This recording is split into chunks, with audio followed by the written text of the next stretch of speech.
Hi guys, Jay Smith here down at Bury Golf Range in Suffolk, and I have a question from one of my subscribers asking some reasons why my shank chip shots mainly occurs when the lob wedge is used. Cheers. That is from Grumpy2159. Right, well, good question, because I see this lots.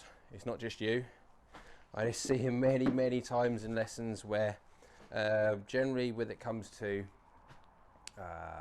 all their normal shots, their long shots, they're fine. And even with just like pitch shots, so if you're just sort of like doing a 60-yard pitch or something, they'll be fine. When it comes to the little chippy ones around the green, that is when they see these weird shanks coming in. And mainly it's just, well, two reasons normally why it happens.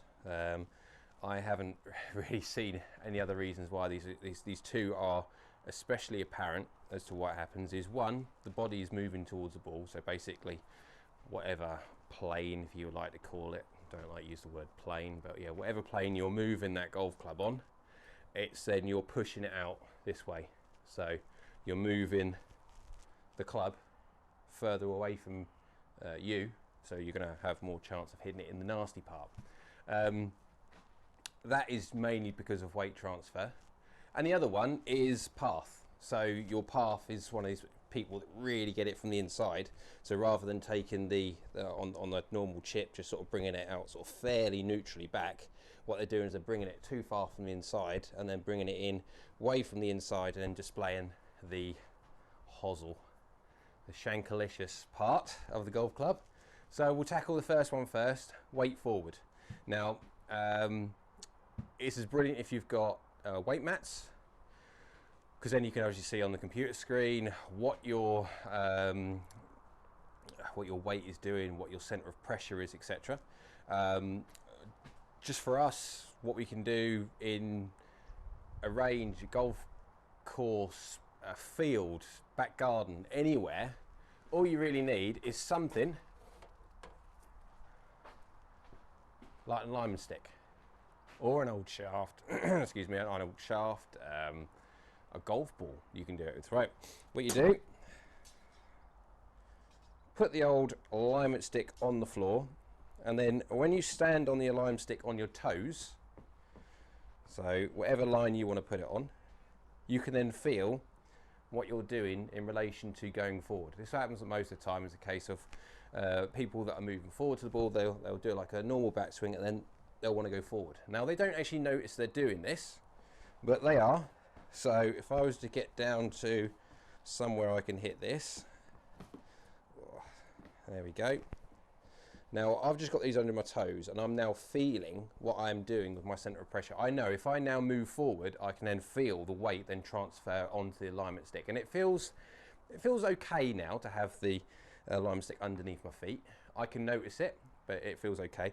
If I was to now transfer weight onto the toes, I can now really feel it, and it's not to say it's uncomfortable, but you can really feel that you are moving weight over. So from the point of view of just doing little chips, you can have the weight there. If you know you move forward, you can feel it, but you can just do little chips out there. Quite close. Hit that one again. I enjoyed that. So back onto the alignment stick, just on the toes. There you go. So you can actually feel what you're doing with your center of pressure, if it's moving towards the ball or not. Now, if yours isn't the case, exit stage right. The other one will be path. Now, I don't really see this one as much. I definitely see that one more. But this one I would say is for, let's put a number on it, 30% of people. So if that was 70% of people, the reason why they're doing it.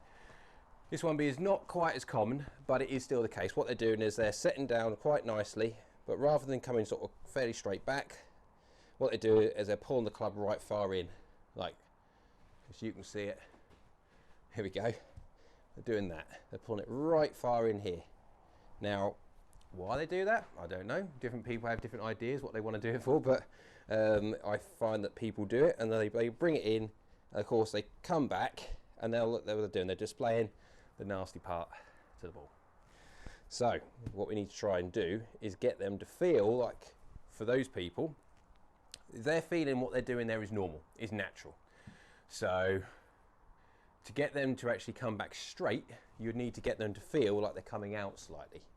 Now for me, who comes back fairly neutral anyway, feel like it's coming out would actually be coming out. But that's the feeling that you'd have that you're coming out slightly. And if you define yourself in the mirror, like if I can see the mirror behind me now, I can see it by pulling out, I can actually see I'm coming out.